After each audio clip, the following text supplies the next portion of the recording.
आज आपण इथे सगळेजण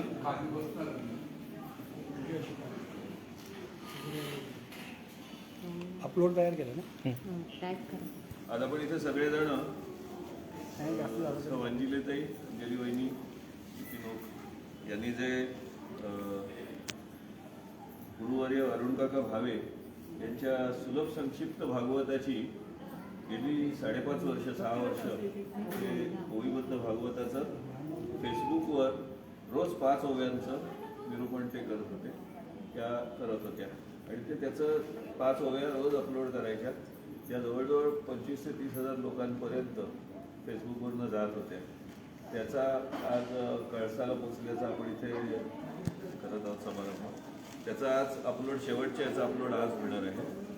त्यानिमित्त आज इथे ज्येष्ठ म्हणजे ज्ञानोबा माऊलींच्या पालखीचे चौकदार रामभाऊ आलेले आहेत. संतश्रेष्ठ तुकाराम महाराजांचे वंशज प्रशांत मोरे आलेले आहेत. त्याचबरोबर तुम्ही सगळेजण इथे आलेले आहात.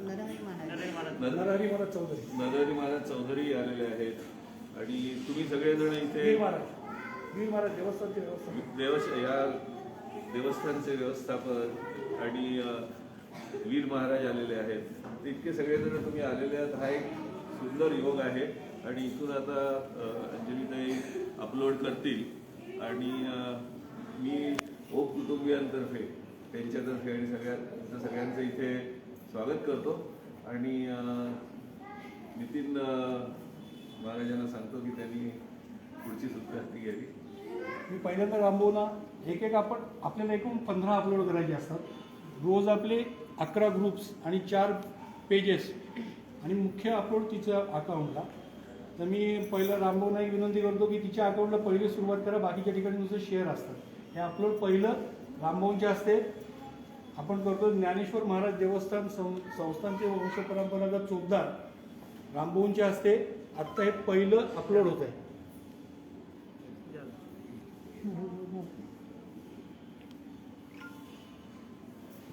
मी नरहरी महाराजांना विनंती करतो की त्यांनी सुलभ संक्षिप्त भागवत या पेजवरचं अपलोड त्यांनी करावं.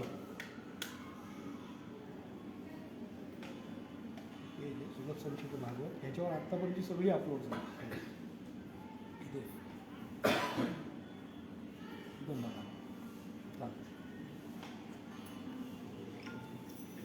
प्रशांत महाराजांना विनंती करतो की त्यांनी आमच्या त्र्यंबकेश्वर देवस्थानाचं जे पेज आहे स्वतःचं आमचं आणि तुकोबारायांचं घराणं आणि आमचं ओक घराणं आमचं 7 पिढ्यांचे संबंध आहेत.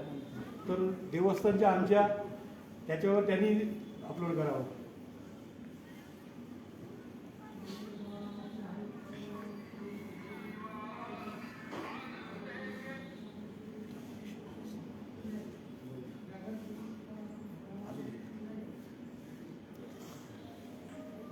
मी वीर महाराजांना विनंती करतो की त्यांनी अंजलीच्या पेजवर त्यांनी करावं.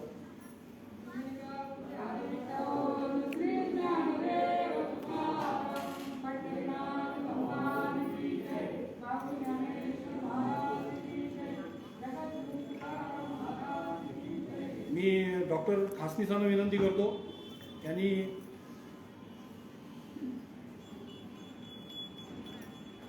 ग्रुप्स आहेत संत एकनाथ महाराज ग्रुपवर करायचं. आम्ही 12 वर्ष पैठणच्या वारीत आम्ही डॉक्टर आणि मी एकत्र असतो. MD डॉक्टर आहेत आयुर्वेदातले. हां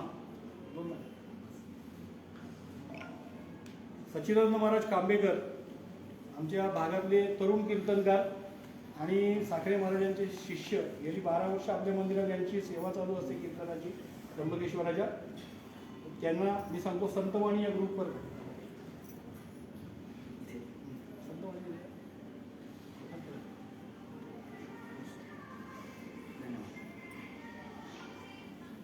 मी ज्ञानकाकांना विनंती करतो. ज्ञानकाकांनी तुकोबाराय चैतन्य या ग्रुपवर करावं.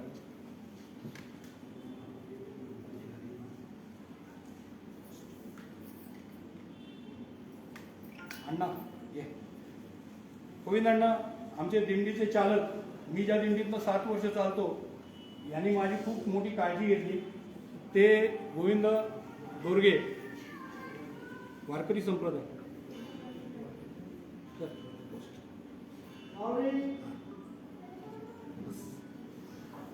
मी माझी आत्या आणि जी माझ्यावर तिने मला संस्कार केले लहानपणापासून आणि आज आंतरराष्ट्रीय स्तरावरची शास्त्रीय संगीताची गायिका म्हणून ती प्रसिद्ध आहे. आणि आमच्या भागात डिक्सळ म्हणून गाव आहे कर्जतमध्ये, तिथे गजानन बुवा पाटील म्हणून खूप मोठे भजन सम्राटच म्हटलं जायचं संगीत क्षेत्रामध्ये. आमच्या आत्याचं भाग्य आहे की त्यांच्याबरोबर बसून त्या चाली आत्याने काही गिरवल्या तर आज त्या अभंग रंगाची पण ती कार्यक्रम ती करते. सर्व शास्त्रीय संगीताचे कार्यक्रम होते. मी आत्याला बोलवतो अपलोड करायला. हा, ज्यांनी माझ्यावर संस्कार केले आणि ज्यांनी मला त्र्यंबकेश्वराची जबाबदारी दिली मंदिराची, हे आमचे आजोबा आणि हिचे वडील डॉक्टर दिवाकर भास्करो यांनी आज यांची जन्मशताब्दी पण आहे. 21वी जन्मशताब्दी आहे. माझा उद्या वाढदिवस आणि आजोबांचा 21 तारखेला आणि निलंग्याचा पण 23 तारखेला 19. आम्ही 1 जानेवारी महिन्यात.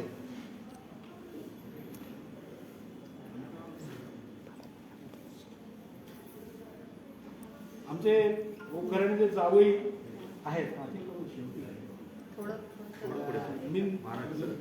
थोडे या बाजूला फोटो विनंती करतो. आमचे जावई आहेत कोकणचे.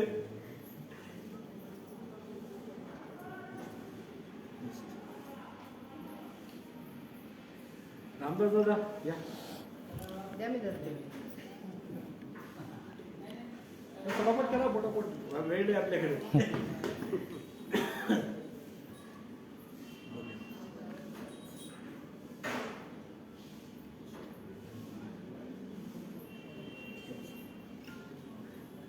अंजलीला ज्यांनी बहीण मानलं आणि फेसबुकवर सातत्याने अंजलीचं पाठराखण अशी ज्यांनी केली ते आमचे पाकिस्तान या क्षेत्रातले अत्यंत जाणकार. खरंच त्यांचे पोस्ट पाकिस्तानच्या बद्दल खूप गाजतात फेसबुकवर. आणि फेसबुकवर ज्यांना नारद मुनी म्हटलं जातं ते हनुमान बाबा डॉक्टर भैरट. परंतु त्यांचं सगळ्यात मोठं काम आहे जीवसेवा. त्यांनी 40 वर्ष गुरांची डॉक्टर म्हणून सेवा केली आणि हे खूप मोठं काम केलं. आजही ते अनेक सेवाभावी संस्थांना आपली सेवा देत असतात. या मा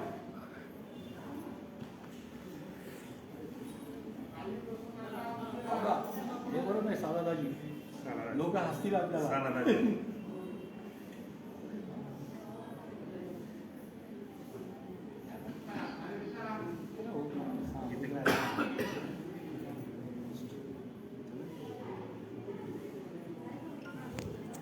नाना ये काय लागून बोलू. बाबा हे आमचे दुसरे दोरगे आमच्या दिंडीचे नाना दोरगे अत्यंत उत्कृष्ट भजनी गायक आहेत. आमच्या वाटचालीमध्ये ठाईचे अभंग वगैरे म्हणणारे पण ठाईचं पण अभंग गाणारे आहेत.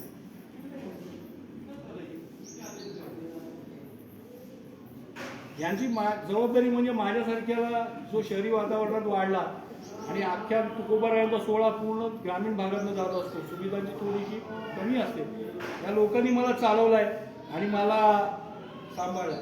अंजलीचे सगळ्यात दुसरे महत्वाचे भाऊ यशवंत दादा कानेरे आणि शिवादादा या दोघांनाही मी बोलवतो. या ना, 2 आहेत ग्रुप. हे निगडीमध्ये महात्मा फुले नगरात राहतात.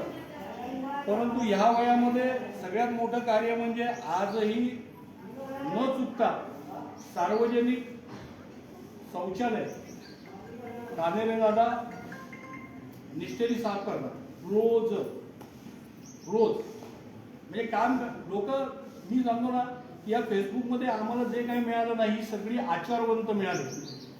मला विचारवंतांची गरज नाही. वारकरी संप्रदायाला विचार देऊन संत गेले 16 शतकातच, पण आचारवंतांची गरज आहे. ही आचारवंत मंडळी आहेत सगळी.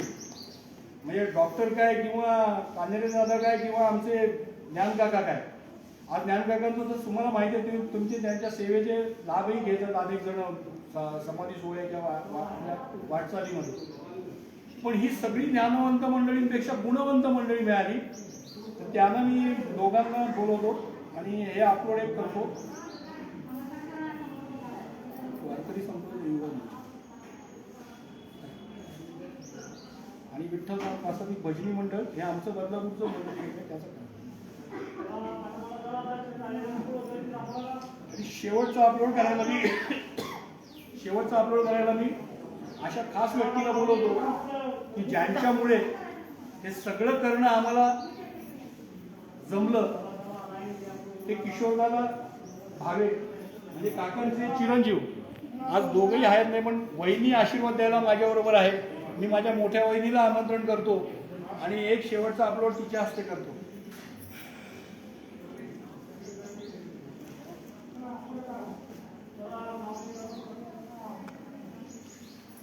बहिणीच्या आणि माझ्या दोघांच्या डोळ्यात पाणी आहे. हा क्षण खूप आमच्या दोघांसाठी, कारण किशोरदादांची स्वप्न होती आणि ती दोघांनाही आम्ही करणार होतो पूर्ण, पण राहिले काम तरी पण ग्रंथ पूर्ण तरी झाला.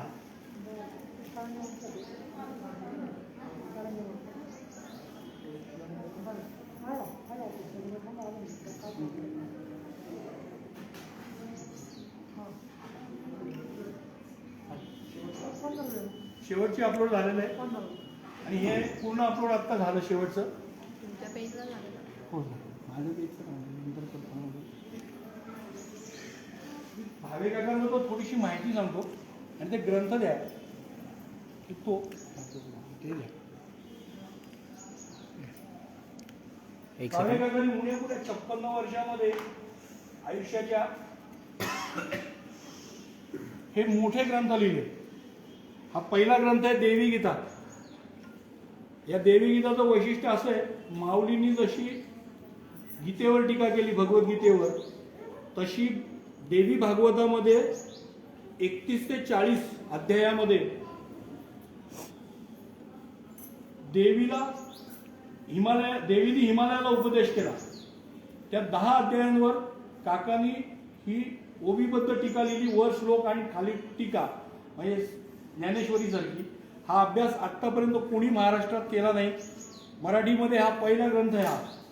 हा देवी गीता म्हणून हा पहिला ग्रंथ काकांचा आहे.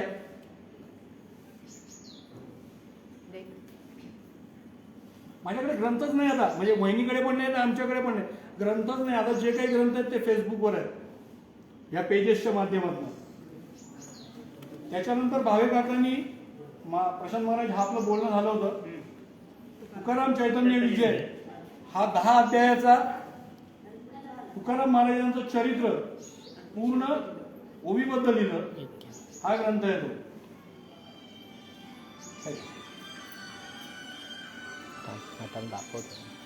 त्याच्यानंतर भावाचा फुलोरा म्हणून एक ग्रंथ लिहिला. त्याच्यामध्ये काही स्वतःचे ग्रंथ लेखन. माझ्याकडे ते हा ग्रंथ अवेलेबल झाला नाही, पण एका माणसाकडे तो मिळाला, त्याची झेरॉक्स कॉपी करून घेतली मी शेवटी. पण हा ग्रंथ भावाचा फुलोरा म्हणून आमच्या काही त्या काळातल्या भावे काकांच्या शिष्यांनी भावे काकांचं चरित्र लिहिलं होतं. या चरित्रातली 2 आठवणी मी सांगतो काकांची माहिती देताना. तो हा चरित्र ग्रंथ आहे आणि ज्या ग्रंथाचं तुम्ही रोज वाचन करत होता गेली 6 वर्ष, हा तो सुलभ संक्षिप्त भागवत. याची परिस्थिती बघा काय झाली आमच्याकडे. हा पुरातन वाचला होता, पूर्ण पानं निघाली आहेत. त्या परिस्थितीत अंजलीने 10,000 ओव्या या पूर्ण केल्या. त्याचा एक चांगला ग्रंथ एका ठिकाणी मिळाला आम्हाला. ह्या ग्रंथाचं वैशिष्ट्य मी आता सांगतो. बस भावे काकांचा बद्दल माहिती होतो. अरुण नारायण भावे यांचा जन्म धरणगावला झाला, जळगाव जिल्ह्यात. आणि काका अत्यंत हुशार होते, परंतु दुर्दैवाने मातृछत्र लवकर गेलं, म्हणून काकांच्या वडिलांना दुसरं लग्न करायला लागलं. दुसरं लग्न करायला लागलं. ते दुसरं लग्न झाल्यामुळे थोडा त्यांना त्रास झाला. पण भावे काका खूप कुशाग्र बुद्धीचे होते. भावे काकांना त्या काळामध्ये मेडिकलला ऍडमिशन मिळाली होती, परंतु या कौटुंबिक परिस्थितीमुळे ते त्या मेडिकलला जाऊ शकले नाही आणि भावे काकांनी आपलं मग शालेय आयुष्य आजी आजोबांकडे काढलं. पण तिथे त्यांच्यावर चांगले संस्कार झाले. ते रोज कीर्तनाला जात, भजनाला जात आणि त्या संस्कारातनं काकांनी हे सगळं रसग्रहण केलं. काकांचे वडील नारायणराव भावे हे कीर्तनेंदू पदवी होती त्यांच्याकडे. हरिदासी कीर्तनातला खूप मोठं त्या काळातलं नाव होतं. त्यांचेही संस्कार काकांना मिळाले आणि मग काकांनी स्वतःचा अभ्यास चालू केला. त्याच्यानंतर मग मेडिकलचे चान्स गेल्यामुळे काकांनी GPO मध्ये काम करायला सुरुवात केली. मुंबईला त्यांची बदली झाली जनरल पोस्ट ऑफिसला. इथे आमच्या बदलापूर गावातले दातार म्हणून होते, मधुसूदन महाराज दातार, ज्यांची 55 वर्ष सेवा आमच्या मंदिरात झाली. आमच्या मंदिरात आम्ही कीर्तनकार बदलत नाही. माझ्या आजोबांपासून जे कीर्तनकार आहेत आज पण, तर ते कीर्तनकार ते सांगतील की आम्ही येत नाही तेव्हा आम्ही त्यांना सांगतो की आता बंद कर. तिथपर्यंत आम्ही सेवा चालू ठेवतो. सच्चिदानंद महाराज गेली 12 वर्ष माझ्याकडे कीर्तन आमच्याकडे करायला येतात. आमची ही परंपरा आहे. तर त्याच्यामध्ये 55 वर्ष त्यांनी सेवा तिथे केली. ते त्यांचे मित्र निघाले, ते GPO मध्ये कामाला होते. तर त्यांनी भावे काकांची ओळख माझ्या आजोबांबरोबर केली. डोंबिवलीला भावे काका भाड्याने राहत होते. नंतर भावे काकांनी बदलापूरला एक छोटा प्लॉट घेतला, तिथे ते राहायला आले. या सगळ्या ग्रंथांची रचना बदलापूरमध्ये झाली आणि बदलापूरच्या त्र्यंबकेश्वराच्या मंदिरामध्ये काकांचं कीर्तन व्हायला लागलं. पहिलं कीर्तन झालं आणि काका कीर्तनामध्ये एवढंच म्हणे, मी जो चरित्रातला उल्लेख सांगतो तो सांगतो. काकांना कोणीतरी सांगितलं की मी आज म्हणे शिवमहिम्न करणार, सकाळी लवकर उठणार. त्यावेळी कीर्तन 9 ते 12 वगैरे काही चालायची. तर कीर्तन 12 वाजता झालं. काका म्हणले की मी आज शिवमहिम्नाचं स्तोत्र म्हणणार देवापुढे सकाळी 5 वाजता उठून. तर या दातारबुवांचे सासरे होते गद्रे म्हणून, जे आप्पा मास्तर आपले त्यांचे शिष्य, आप्पा मास्तरांचे शिष्य लेण्यांचे. ते पहाटे 3:30 वाजता एक माणूस म्हणे बाहेरच्या दीपमाळेवर घोंगडी आणि काठी आणि कंदील, त्यावेळी लाईट नव्हते, कंदील घेऊन बसला होता. पण आम्ही काही लक्ष दिलं नाही. काकांनी म्हणे 5 वाजता उठून शिवमहिम्न आम्हाला उठवलं. शेजारी गार पाण्याची विहिरीचं गार पाण्याने आंघोळ केली काकांनी आणि काकांनी सगळ्यांना उठवलं आणि शिवमहिम्न म्हणायला सुरुवात केली. तो माणूस सुद्धा ज्ञानी होते गद्रे म्हणून, ते मास्तरांचे शिष्य होते. ते धावत आले आणि त्यांनी काकांच्या पायावर लोटांगण घातलं आणि काकांना सांगितलं, काका बोले तैसा चाले त्याची वंदावी पावले. ही आचारवंतांची, मी म्हणाला आम्हाला आचारवंतांची गरज, हे आचारवंतांचं संस्कार काकांपासून आमच्यावर सुरू झाले. म्हणून बदलापुरात आम्ही आचारवंत ठरतो ओक म्हणून. म्हणजे आमच्यावर काकांची खूप श्रद्धा, आमच्या घराण्यावर होती, काकांची कृपा होती. असे काकांचं वाङ्मय. हल्ली फेसबुकने एक गोष्ट बरी केली. पूर्वी पब्लिकेशन गाठा, पुस्तक छापा, त्याला खूप वेळ लावता. आता हे 3-3.5 रुपयाचा वर्षभराचा खर्च केला तर एक पुस्तक आपण असं प्रसिद्ध करू शकतो. अंजलीचं जर रेंज बघितलं तर 1 लाखाच्या वर रेंज आहे वाचकांची. पण गेले 9 वर्ष ही काकांची तिन्ही पुस्तकं तिने पूर्ण केले. म्हणजे काकांचं देवी गीता पण पेजवर आहे, त्याच्यानंतर तुकाराम चैतन्य विजय पण आहे आणि आता हे सुलभ संक्षिप्त भागवतही आहे.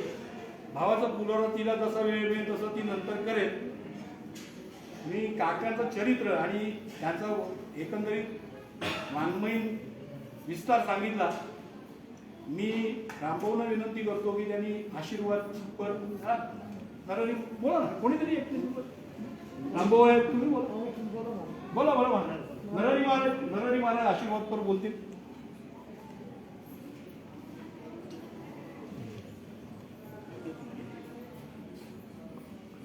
नमामि सद्गुरुं शांतं सच्चिदानंद विग्रहं पूर्ण ब्रह्म परानंदं मीशमालंदे वल्लभं खंड समाधीधर संत ज्ञानेश्वर महाराज भगवान सिद्धेश्वराच्या सानिध्यामध्ये आणि इंद्रायणी मातेच्या तटावर आपण या एका स्तुत्य अशा उपक्रमासाठी या ठिकाणी एकत्रित आहोत.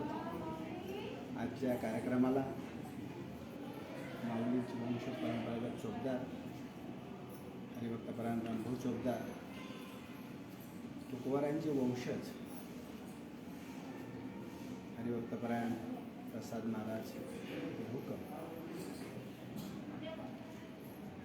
ज्यांनी हे संतांचे विचार फेसबुकच्या माध्यमातून व्हॉट्सअपच्या माध्यमातून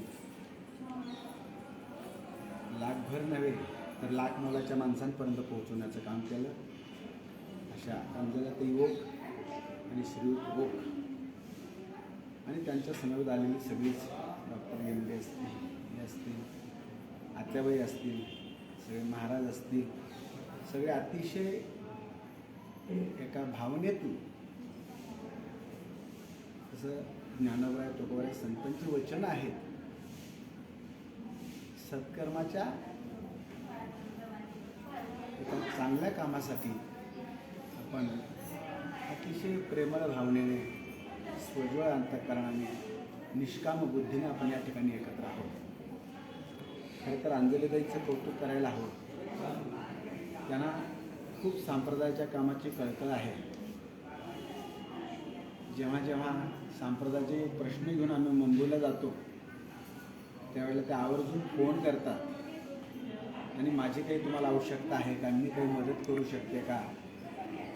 मग मंत्रालयातलं काम असेल, संप्रदायाच्या काही विविध ठिकाणी होणाऱ्या बैठका असतील त्या ठिकाणी ते आवर्जून येतात आणि आम्हालाही त्यांच्या त्या कार्याचा गर्व वाटतो की एक अंतर्मुख असं व्यक्तित्व संप्रदायाचे विचार मानवी जीवनाच्या कल्याणार्थ किती उपयोगी आहेत आणि त्या भूमिका जोपासत आपण त्यांच्या काहीतरी उपयोगी पडलं पाहिजे आणि ते सत्कर्म आपल्या हातून घडलं पाहिजे या भूमिकेतून त्या येत असतात.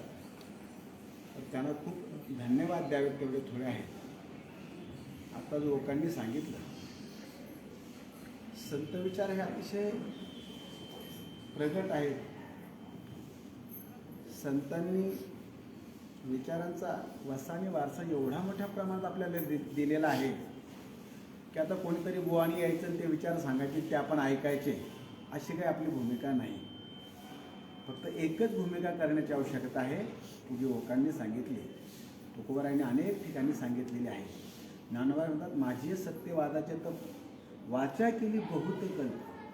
म्हणजे माझ्या जीवनामध्ये मी कितीतरी कल्प हे करत आले आणि म्हणून आज मला निवृत्तीनाथसारखे गुरु भेटले, ज्ञानेश्वरीसारख्या ग्रंथावर मी विवेचन करू शकले असं ज्ञानोबा म्हणतात. हे सुकृत असावं लागतं. म्हणून बोले तैसा चाले त्याची वंदावी पावले. आचारसंहितेमध्ये आचार आहेत, विचार आहे आणि उच्चार आहे, त्याला आचारसंहिता म्हणतात. तर विचार तर खूपच आहेत संतांचे, त्यामुळे संतांचे विचाराव्यतिरिक्त आता दुसरे विचार घेण्याची आवश्यकता नाही. ते विचार अंगीकृत करून आपल्या जीवनात बांधवून त्या विचाराने आपल्या जीवनाची वाटचाल करत करत जर आपल्याला काही उपकार करता आले तर करावे हे संतांचे मनोगत आहे. आणि ते विचार घेऊन अंजलीताई गेली 7 वर्ष हा उपक्रम राबवत आहे. माणूस एखादा उपक्रम सुरू करतो, सुरू झाला रामभाऊ की तो कुठेतरी थांबतो, परंतु हे काम निष्ठेने तेव्हाच होतं जेव्हा ते मनस्वी असावं लागतं, त्याची आवड असावी लागते आणि त्या आवडीपोटी त्या मनस्वीपणाने ते जो माणूस जेव्हा करतो त्यावेळेला त्यात सातत्य टिकून राहतं आणि तो उपक्रम परिपूर्णतेला जात असतो. निश्चितपणाने ज्ञानोबरायांच्या चरणाविंदीने प्रार्थना करेन या सर्वच ओक परिवाराला माऊली आशीर्वाद देतील. नामदेवराय म्हणतात अकल्प आयुष्य व्हावे तया कुळा माझी या सगळा हरीच्या दासा. या हरिदासांना ज्ञानोबरायांनी आयुरारोग्य देऊन आयुष्य द्यावं आणि ते आयुष्य समाजाच्या कारणी लागावं अशी सद्भावना मागण्याच्या चरणी करून माझे विचार या ठिकाणी थांबवतो. रामकृष्ण. थोडक्यात भावींच्या संदर्भात बोलेन. त्यांचं गाव आणि माझे गाव फक्त 20 किलोमीटर अंतर आहे. धरणगाव. हो, धरणगाव आणि माझं जन्मगाव. कदाचित आम्हाला ते तिकडे माहीत नाही, पण या ओक परिवाराच्या माध्यमातून त्यांचं दर्शन, त्यांचे विचार, त्यांच्या ते भागवतातल्या काही ओव्या आणि त्याचं एक प्रकारचं विश्लेषण त्यांच्या माध्यमातून श्रवणाला ऐकायला मिळालं. माझं सौभाग्य म्हणेन. रामकृष्ण. प्रशांत मोरे तुकोबारायांचे जगद्गुरू तुकोबारायांचे वंशज यांना विनंती करतो त्यांनी आशीर्वाद मार्गदर्शन करावं. रामकृष्ण हरी. गीता भागवत कधी श्रवण अखंड चिंतन ग्रहबाचे तुका मनी मदतांची घडो त्यांची सेवा तरी माझ्या दव्या पार नाही. हे तुकोबांचे एक प्रमाण आहे. पण मला तुकोबारायांची आणि माऊलींची माफी मागून थोडा बदल करा असं वाटतो. गीता भागवत करीत लेखन अखंड चिंतन भगवंताचे लेखन सातत्याने अंजलीताईंनी चालू आहे. गेली 6 वर्ष मला वाटतं 10,001 ओव्या त्यांनी प्रसारित केलेल्या आहेत. आणि आपल्यासाठी बरं का आपल्यासाठी दोन काही शब्दांजली अर्पण करतात अंजलीताई. आणि हे व्रत त्यांनी लेखन प्रवचन प्रबोधन माध्यमातून ते मला वाटतं त्यांनी व्रत धारण केलेलं आहे. व्रत आहे त्यांचं बरं का. मला असं वाटतं व्रत त्यांनी काहीतरी संकल्प केला आहे व्रत आचरले आणि हे व्रत सातत्याने चालू आहे. कुठं खंड नाही अखंड चालू आहे. मी पाहतो आता रोज फेसबुक ओपन केले की ताईंची मला पण टॅग केलेलं असतं. मला पहिली ओवी पाहावी लागली. वाचतो छानपैकी. कधी कधी मला त्याला कॉमेंट त्यांना देता येत नाही वेळेच्या अभावी पण वाचायला वाटतो. नंतर मला मी विचार केला की अखंडता आणि सातत्यता हे कशामुळे येत आहे. कसं असतं स्त्रीला हे शक्य होत नाही एवढा वेळ देणं घरगुती कामामुळे किंवा इतर कामामुळे म्हणा. मी खूप विचार केला की सातत्य यांच्यामुळे कशामुळे यांच्यामध्ये. तर मला असं जाणवलं बरं का म्हणजे गमतीचा भाग म्हणा किंवा काही म्हणा की यांचे पती शिरोदेव भास्कर म्हणू आपण. भास्कराचं काम काय आहे. शिरोदेवाचं काम अखंडता आणि भास्करांची अंजली आहे. त्यामुळे अखंडता सातत्य कायमच राहणार आहे बरं का. मला अखंडता कशामुळे तर त्यांचा खूप त्यांना पाठिंबा असतो किंवा जेव्हा त्या ताई ऑनलाईन असतात भास्कर महाराज बरोबर असणारच हे ठरलेलं आहे. ते पण त्यांचे विचार प्रकट करतात. अंजलीताई नंतर बोलतात. म्हणजे याचं मला दिसून आलं की भास्कर महाराजांचा केला खूप मोठा पाठिंबा आहे. तर याच ठिकाणी आपण माऊलींच्या मंदिरात प्रसारणाचा कार्यक्रम करतोय. नरे महाराज चौधरी उपस्थित आहेत. माऊलींचे परंपरागत चौकदार रामभाऊ आहेत आणि बैरट महाराज आहेत. सगळ्यांच्या नावानं माहीत नाहीत. रामदास काका आहेत जमंतू त्या गायिका मोठ्या आंतरराष्ट्रीय गायिका ताई आहेत कुठले ताई. हे सगळे आपण इथं उपस्थित आहोत. म्हणजे हा मोठा आनंदाचा क्षण आहे. म्हणजे माऊलींच्या आशीर्वादाने आणि माऊलींच्या साक्षीने हे प्रसन्न आज होतंय. ही खूप मोठी आनंदाची आणि भाग्याची गोष्ट आहे. हे कोणाला हे भाग्य लाभत नाही. ते आपणा सर्वांना लाभलंय. आणि मला असं ताईने एक विनंती करावीशी वाटते की इथून सातत्य जे आत्ता चालू आहे तर खंड पडू देऊ नका. थोडी विश्रांती घ्यायची घ्या. आमचा मग विषय झाला विश्रांती घेऊ म्हणलं थोड्या. ठीक आहे विश्रांती घ्या. पण यानंतर सुद्धा मला काय ग्रंथ वगैरे काय त्यांचे अपलोड करायचे असतील प्रसारण करायचं असेल तुकाराम गाथा घ्या अजून कोणते विषय असतील कोणा चरित्र असेल यांचं प्रसारण तुम्ही चालू ठेवावं. हे उपक्रम असे नवीन त्यातून आपल्याला ज्ञान मिळत राहील. आणि त्यांचे जे उपक्रम असतील जे भावी कार्य असेल त्याला तुकाराम औषध म्हणून देवकर म्हणून आमच्या नेहमी शुभेच्छा राहतील. माऊली तुकोबांचे आशीर्वाद आहेतच. शुभेच्छा आमच्या असतीलच. हा मोठा सोहळा इथं पार पडतो याचा खूप आनंद आहे. मी का पडे निराळा ऐसा सांडूनी सोहळा. त्या सोहळ्याला मला उपस्थित राहता आलं कुटुंबियामुळे खूप आनंदाची गोष्ट आहे. सातत्य असंच चालू ठेवावं ताईंनी अशी माझी इच्छा आहे. त्या पुढील कार्यासाठी मी त्यांना शुभेच्छा देईन. रामकृष्ण.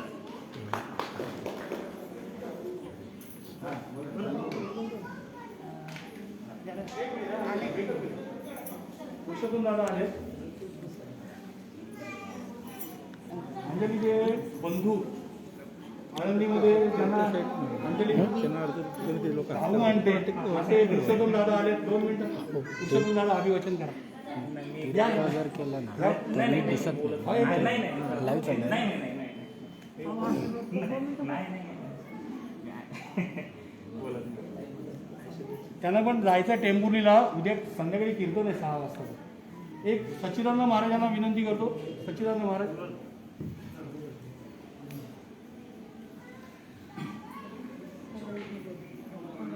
नमो ज्ञानेश्वरा निष्कलंका जयाची गीतेची वाचिता टीका ज्ञान होय लोका अतिभाविका ग्रंथात ठिया. आज या माऊलींच्या सानिध्यामध्ये आपण सगळे परमार्थ क्षेत्रातली जाणती मंडळी उपस्थित आहात. समोर असलेले आदरणीय संपूर्ण महाराष्ट्राला आदर्शभूत असलेली वारकरी शिक्षण संस्था त्यातले अधिकारी आदरणीय चौधरी महाराज, ज्ञानेश्वर महाराजांच्या पालखीचे परंपरागत सुद्धा आणि आनंदाची विशेष गोष्ट अशी की जगद्गुरू श्री तुकाराम महाराजांचे वंशज हरिभक्तीपरायण प्रशांत महाराज मोरे आणि आपण सगळी मंडळी आज ज्या कारणाने आपण इथे जमलं याचं कारण आपल्याला माहीत आहे. त्याबद्दल 1-2 शब्दामध्ये मी सांगू इच्छितो की असं की माननीय आमच्या ताई सौ अंजलीताई ओक आणि आमचे ओक महाराज या दाम्पत्याने हा जो उपक्रम सुरू करून मी गाडीत त्यांना विचारलं, त्याला आज 7 ते 8 वर्षापेक्षा जास्त काळ लोटलेला आहे. आणि या माध्यमांचा म्हणजे जे हे इलेक्ट्रॉनिक मीडिया म्हणतो आपण किंवा ही जे अत्याधुनिक माध्यम आहेत यांचा हा संत वाङ्मयासाठी केलेला वापर हा त्याचा महत्तम सदुपयोग आहे. महत्तम यापेक्षा वेगळा यापेक्षा मोठा उपयोग चांगला उपयोग असू शकत नाही. फक्त मला याच्यात जाणवलेली गोष्ट ती मला इथे आज व्यक्त करायची ती अशी की आम्ही आपल्या जीवनामध्ये आपल्या जीवनामध्ये एखादा नियम सुरू केला तर तो किती काळ टिकेल हे सांगता येणं अवघड आहे. परंतु आणि फक्त आमच्या घरात ज्ञानेश्वरी आहे, हरिपाठ आहे, पण तो हरिपाठसुद्धा आमचा कधीतरी मागे पुढे होतो. सकाळचा संध्याकाळी किंवा संध्याकाळचा रात्री हे सांगू शकत नाही आत्ता धकाधकीच्या जीवनात.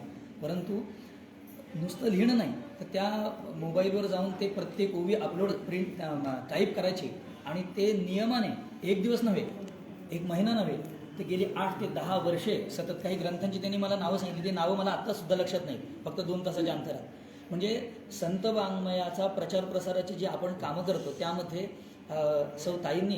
सौ अंजलीताईंनी केलेले हे काम आहे. याची मला असं वाटतं ही एक स्वतंत्र जसे ते गिनीज बुकात नोंद करतात तशी याची नोंद व्हावी असा एक स्वतंत्र हा रेकॉर्ड आहे. आणि मला असं वाटतं या रेकॉर्डसाठी बाकी सगळ्या लोकांनी त्यांची वाहवा करावी किंवा आपण प्रशंसा करावी यापेक्षा माऊलीने सुद्धा त्याचा आनंद झाल्यापासून राहणार नाही अशी एक फार मोठी निरपेक्ष सेवा ताई करीत आहेत. मला आमच्या रायगड जिल्ह्यामध्ये माझ्या आजोबा म्हणजे ब्रह्मलीन रंगनाथ महाराज परभणीकरांचे ते शिष्य होते.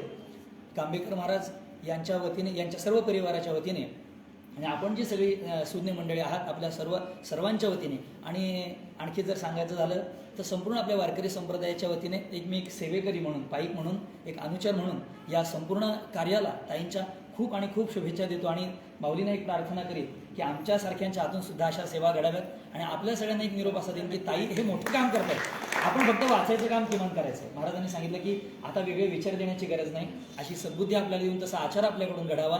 आणि ताई जे परिश्रम करून हे फेसबुकवर सगळे संत वाङ्मय अपलोड करतात, आपण कमीत कमी त्याचं वाचन चिंतन करावं अशी आपल्याला सर्वांना एक विनंती आणि माऊलींच्या चरणी पुन्हा प्रार्थना. अशी सद्बुद्धी आपण माऊलीने आम्हाला द्यावी.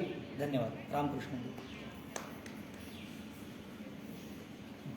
भाग्य आहे देवस्थान संस्थांचे वंशपरंपर चोपदार आणि रामभाऊंचे ज्येष्ठ बंधू राजाभाऊ आणि विठ्ठल रुक्मिणी पंढरपूर देवस्थानाच्या विश्वस्त आणि प्रथितयश वकील आणि आमच्या अंजली ज्यांना बहीण मानते, एकमेकीला त्या बहीण मानतात अशा माधवीताई निगडे त्याही इथं उपस्थित झाले. मी त्यांचंही स्वागत करतो.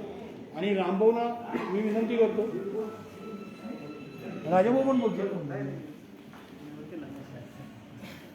रामकृष्ण हरी. मस्तक आहे पायावरी या वारकरी संतांच्या. आता ॲक्च्युली राजाभाऊ आलेले आहेत बोलायला, म्हणजे ही सगळी बोलणारी ज्येष्ठ मंडळी आहेत. मी काम करणारा कार्यकर्ता आहे सगळा, त्यामुळे मला बोलणं जड जातं. तर आम्ही शाळेत असताना वक्तृत्व स्पर्धा असायच्या आणि एक विषय असायचा की दूरचित्रवाणी चांगली का वाईट.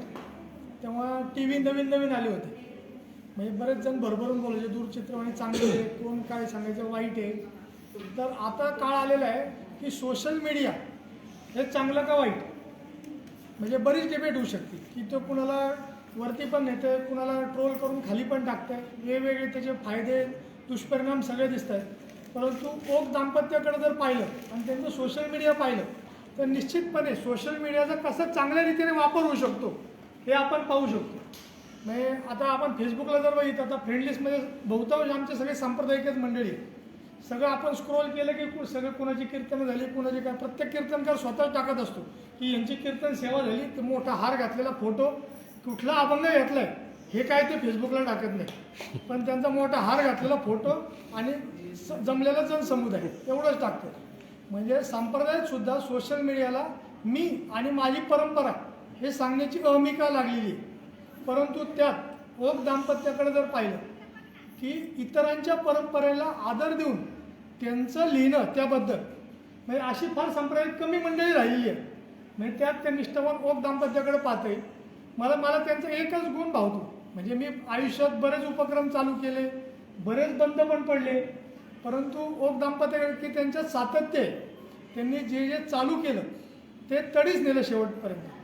म्हणजे मला वाटतं मागच्या वर्षी राजाओनींनी आपल्या कुठली ताई गाथा, ज्ञानेश्वर महाराजांची समाधी पण सार्थ गाथा, त्याचा समारोप याच कारणे म्हणतात राजाओनींनी आम्ही अपलोड करून केला. लॉकडाऊन होतं, आम्ही दोघंच होतो मंदिरात आणि आम्ही अपलोड केलं होतं. आणि ताईंचं महत्त्वाचं की तुकाराम महाराजांची गाथा किंवा नामदेवरायांची गाथा ही सर्वांपर्यंत पोचलेली, की बऱ्याच संतांची अप्रकाशित जी ग्रंथ आम्हाला आहे ही ताईंच्या माध्यमातून सोशल मीडियाला आलेली. किंवा आम्ही वारकरी दर्पण जे चालू केलं, ताईंना बरेच लेख लिहायला लावले. ताईंना म्हणजे आम्ही कित्येक मोठमोठ्या महाराजांना लेख लिहायला सांगितलं तर ते पुढं मागं करतात, चाल ढकल करतात. बोलणारे खूप आहेत, लिहिणारे खूप कमी आहेत, अशा आमच्या राजांचं नेहमी वाक्य. बोलणारे खूप आहेत, लिहिणारे कमी आहेत.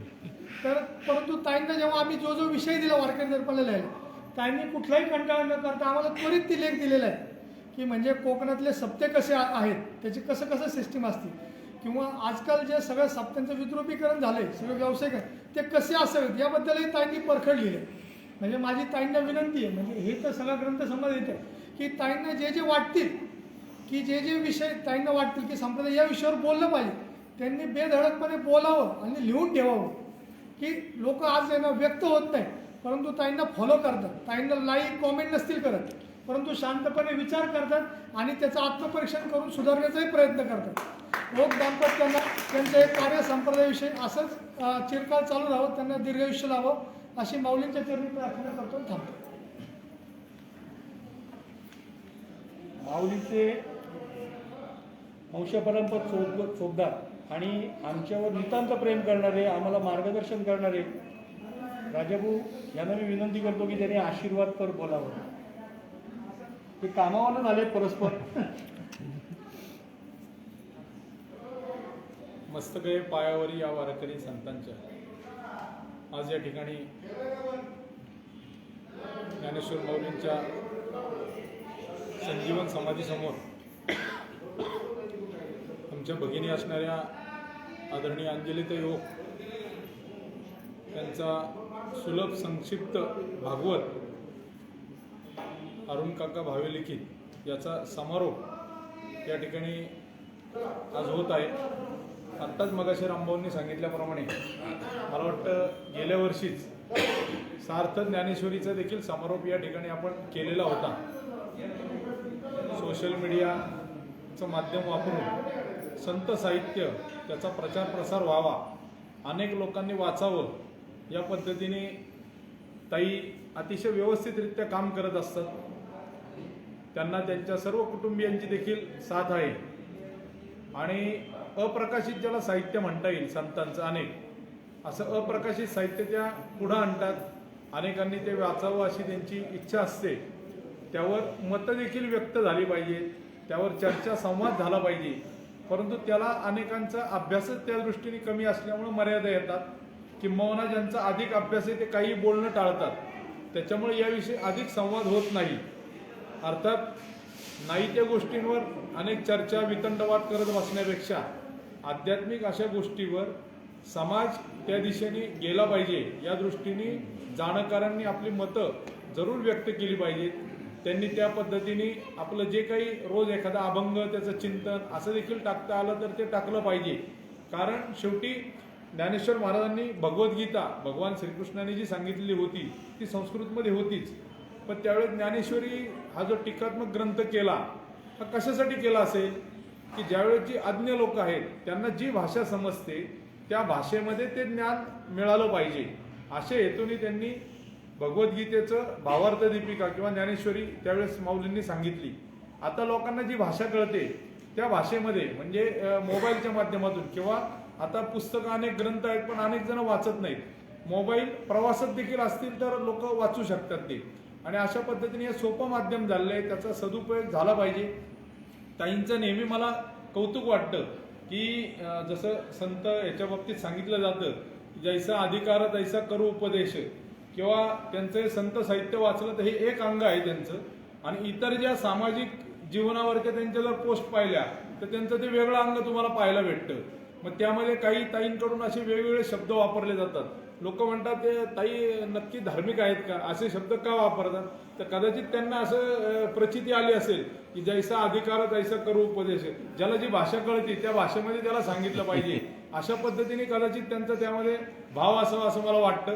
असो, तथापि त्यांनी हे जे चांगला उपक्रम सुरू केलेला आहे या उपक्रमाला सर्वांनी भरभरून दाद देत आहेच, आणि माऊलींच्या दरबारातच समारोप करण्याचा त्यांचा संकल्प आहे, त्या दृष्टीने ते इथं करतात. हे दोन्ही दाम्पत्य आम्हाला लेले महाराज जे होते की देहूला त्यांच्या बीजवारीत अखंड सेवा असतात, आणि त्यावेळेस आमची सतत त्या ठिकाणी भेट व्हायची, तिथून परिचय झाला, दृढ झाला, वृद्धिंगत झाला. नंतर आम्ही एक हरिभाऊ रिंगेंचा 75वीचा कार्यक्रम होता, त्या कार्यक्रमाला गेलो तेव्हा त्यांच्या घरी देखील जाण्याचा योग त्यावेळेस आलेला होता. मला वाटतं आता 80वा कार्यक्रम देखील हरिभाऊ रिंगेंचा झालेला आहे, आणि अशा पद्धतीने सर्व सांप्रदायिक लोक जोडण्याचं काम ते दाम्पत्य करीत आहेत की अगदी पैठणचे नाथ महाराजांचे वंशज असो, पंढरपूरचे कोणी महाराज असो, त्या ठिकाणी गेल्यानंतर ताईंच्या घरी अवश्य भेट देऊन जातात.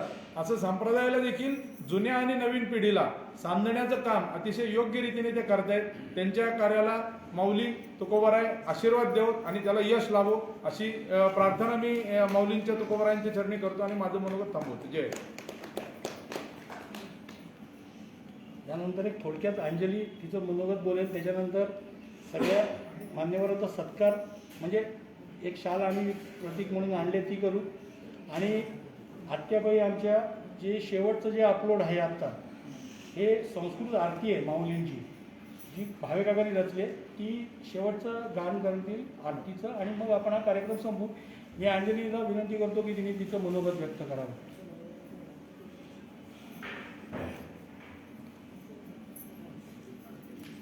जय हरी, रामकृष्ण हरी. लाडकी लेक मी संतांची असं म्हटलं तर वावगं ठरणार नाही. खरं तर आज हा जो कौतुक सोहळा इथे आहे झालेला, तर त्याच्यात माझं असं मत आहे की मी जे आजपर्यंत लेखन साहित्य फेसबुकवर पाठवलं त्याच्यामध्ये काकांच्या साहित्यामध्ये एवढी प्रतिभा होती, आणि अभ्यास करणाऱ्या माणसाला जो अभ्यास करायला पाहिजे ती अभ्यास करायला उपयोगी पडणारं त्याच्यामध्ये साहित्य जे होतं त्यांचं एकदम सहज सोपं सुलभ असं सगळ्यांना समजेल असं जे साहित्य होतं. त्यामुळे त्यांची ग्रंथसंपदा जी होती ती आपसुकच फक्त मी एक माध्यम झाले, पण ती लोकांपर्यंत पोहोचली. आणि आज जो माझा चेहरा दिसतोय महाराष्ट्रामध्ये, पण त्याच्यामध्ये मग त्यांचे खूप मोठे कृपा आशीर्वाद माझ्यावर होते, कारण प्रत्यक्षात माझी आणि त्यांची कधीच भेट झाली नाही, कारण माझ्या लग्नाच्या आधीच काका या जगात नव्हते. पण ह्या साहित्यामधनं ते मला खूप प्रमाणात उलगडत गेले. आणि ह्याच्यामध्ये आणखी एक मोठा सहभाग असा होता की माझे ज्येष्ठ बंधू किशोरदादा यांनी मला प्रेरणा दिली, स्फूर्ती दिली, आणि त्यामुळेच मी हे आज जे कार्य मोठं 6 वर्ष 9 वर्ष करते याच्यामध्ये त्यांचा खूप मोठा वाटा आहे. आज माझ्या दुर्दैवाने ते आज हयात नाही आहेत. आज त्यांची मला खूप तीव्रतेने आठवण येते. खरं म्हणजे आत्ताच जसं सांगितलं की बोलणारे खूप असतात, लिहिणारे कमी असतात, त्यामुळे तसंच मी म्हणते की मला काही फारसं बोलता येत नाही, पण आमच्या भावेबहिणी आज उपस्थित आहेत मला कृपा आशीर्वाद द्यायला. तुम्ही सगळी मंडळी इथे उपस्थित आहात, तुमचे सगळ्यांचे मी आभार मानीन, आणि मी याच्यापेक्षा जास्ती बोलू शकत नाही. मी नावं पुकारत नाही, मी सत्कारच करून टाकतो.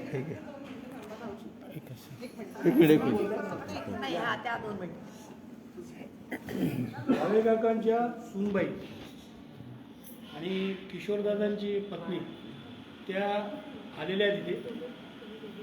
त्याही एक ग्रंथाचं पूजन करू. राजीव ग्रंथाचं पूजन करू.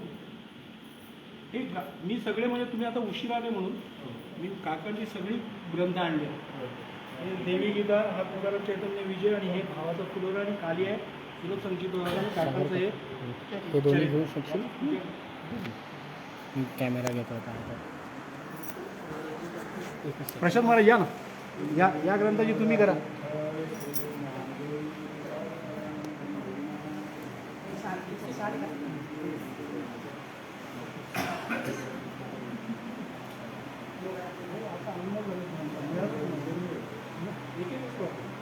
वहिनीकडे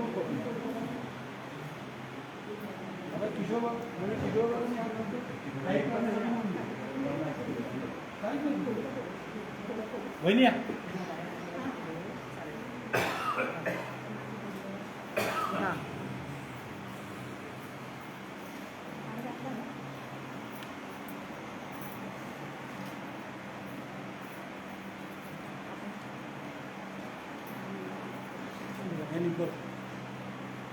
रामकृष्ण हरी सगळ्यांना. मला काही जास्त बोलता येत नाही, पण मी 2 शब्द एवढंच सांगेन की आज माझं भाग्य आहे की मी एवढ्या मोठ्या माणसाची सून आहे. आणि माझ्या मिस्टरांची पण खूप इच्छा होती की त्यांनी हे सगळं कार्य आपण करावं किंवा आपण हे करावं, पण त्यांना तेवढं जमलं नाही तब्येतीमुळे. पण वहिनींना त्यांनी सांगितलं की तुमच्याकडून जेवढं होईल तेवढं तुम्ही करा. मी म्हणजे माझी सगळी तुम्हाला संमती आहे. आणि वहिनींनी जे हे कार्य केलं म्हणजे खूप मोठं आहे. मी सुद्धा रोज त्यांचं एक ओपन करते, वाचते आणि मला जेव्हा जमतं तेव्हा मी त्यांना कमेंट देत असते. आणि अशा त्यांच्या कार्याला आमच्याकडून सगळ्यांना शुभेच्छा देतो. आता आम्ही छोटासा म्हणजे त्यांचा सत्कार करतो. अंजली हा भावे कुटुंबाकडनं अंजलीचा सत्कार दोघांचाही बाई भाऊजी दोघांचा आहे. दोघांसाठी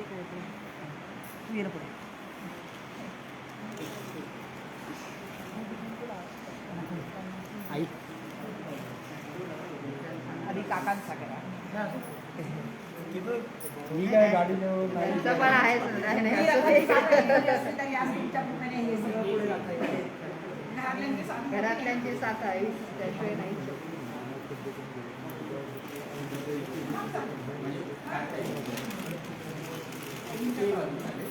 जागा राहत त्याच्या ह्या कार्याचा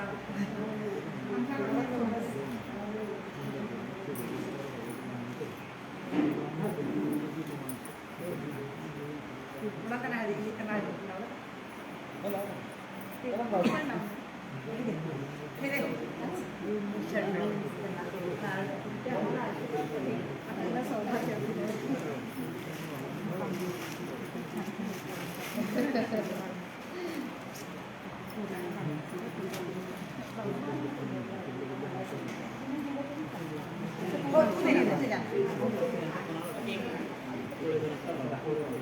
या एवढा वेळ लाईव्ह चाललाय सगळं. 2 मिनिटं थांबा. एक मिनिट थांबा. तुम्हाला नमस्कार.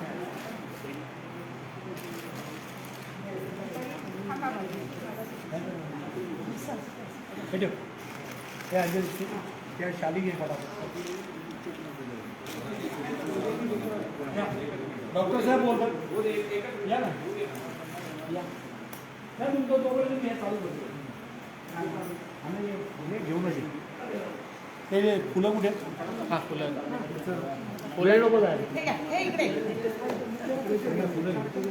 एक कोणाला तरी हे करायला.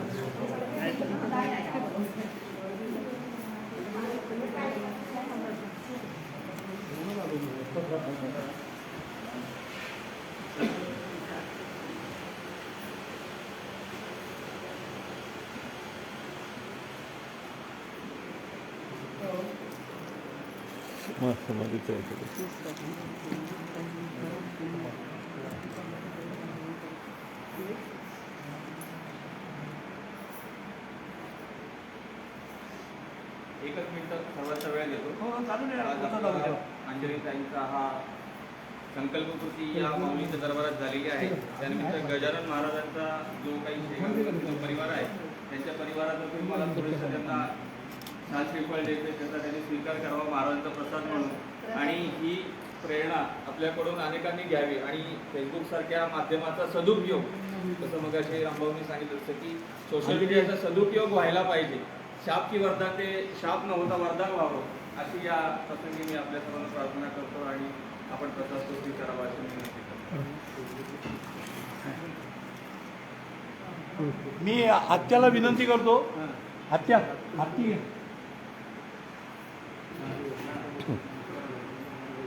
यश हे यश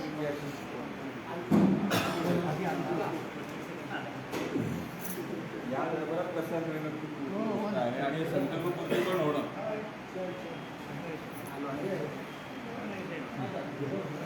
अंजली ये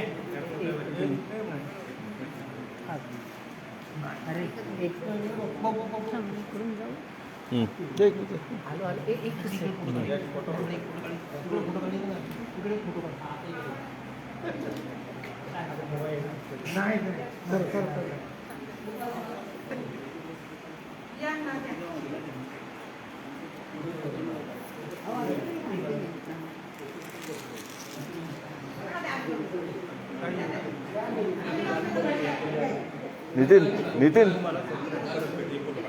नितीन सुरू कर. हा तू बोल ना. हां हां हां ठीक आहे. कौतुक करू द्या अंजलीचं. कर कर कर सुरू कर. साधारणपणे काय सासवा सुनांचं कौतुक नाही करत, पण मला अंजलीचं करावंच लागेल. आवाज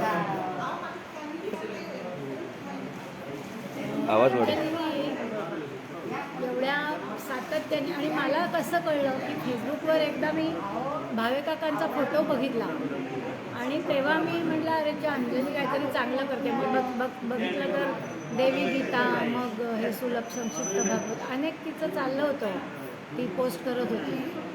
तर त्यामुळे दरवेळी मी भावे काकांना नमस्कार ते वाचत असे थोडं, किंवा श्री विठ्ठलाचे फोटो ती हे करते, अपलोड करते, आणि मला ते खूप आनंद वाटला.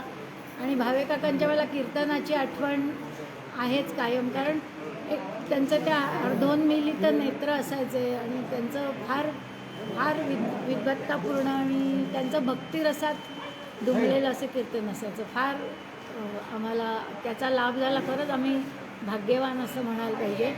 तर आज भावे काकांनी रचलेली आरती पण अंजलीनी मला ही दिली ज्ञानेश्वरांची, तर मग मी म्हणते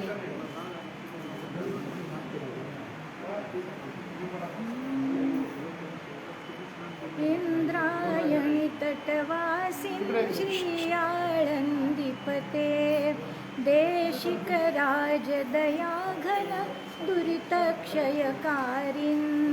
अंधकार विनाशक आनंदैकरस जय सर्वांतर्यामी साधक सुखदायिन् जय देव श्री ज्ञानेश्वर माता करोमि आर्तिक्यं त्वा श्रीमन् गुरुमूर्ते जय देव त्वं ब्रह्मा विष्णुस्त्वं रुद्रो गणनाथ सूर्यश्चन्द्रमहेन्द्रौ यमकालौ वरुण भूमिरापो तेजो वायुराकाश त्वद्रूपाण्येतानि नास्तिं त्वत्वीनं जय देव श्री ज्ञानेश्वर माता करोमि आर्तिक्यं त्वा श्रीमन् गुरुमूर्ते जय देव जयतमेव विदित्वा वा ज्ञानं ब्रह्म इति श्रुतिवाक्यः त्वत्सिद्धि वेद प्रतिपाद्या विश्वं जातं त्वत्तः भाति यातिलयम् एतां त्वल्लीलां को जानाति परां जय त्वत्कृतगीता टीका पठनाद्दासस्य भोगमोक्षप्रारब्ध नहि विचलति चित्तम् तीर्थव्रतनियमादि साधनविहीनोऽपि भक्तिज्ञानविरागौ लभते त्वत्कृपया जय देव श्रीज्ञानेश्वर माता करोमि आर्तिक्यं त्वा श्रीमन्गुरुमूर्ते जय देव जय गीता टीका काम करो धृत्वा अवतारम् वदन्ति श्रीकृष्णस्त्वां कलिमध्ये सन्तः तस्मात् तव दासानां दासोऽहम् अरुणः नमामि त्वत्पदयुगलं पाहि ज्ञानेश जय देव श्रीज्ञानेश्वर मातः करोमि आर्तिक्यं त्वा श्रीमन्गुरुमूर्ते जय देव श्रीज्ञानेश्वर मातः करोमि आर्तिक्यं त्वा श्रीमन्गुरुमूर्ते जय देव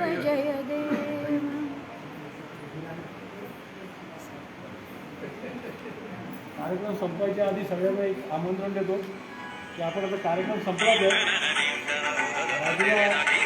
रिफ्रेशमेंट चहा वगैरे देऊया आपण आम्हालाही वरला बोललं जाता येईल कार्यक्रम हां आमच्या वहिनीने घरनं द्या ना घरचा नारळाचा प्रसाद आणला करून हो का हां महाराजांना तिथे बसून दे हां अंजली आहे अंजली इकडे इथे बसू हे बसलेत ना आपण खाली बसू फोटो काढून घ्या तुम्ही दोघांमध्ये बसा हे काय बंद करायचं हे बंद करायचं होतं झालं ना रामकृष्ण हरी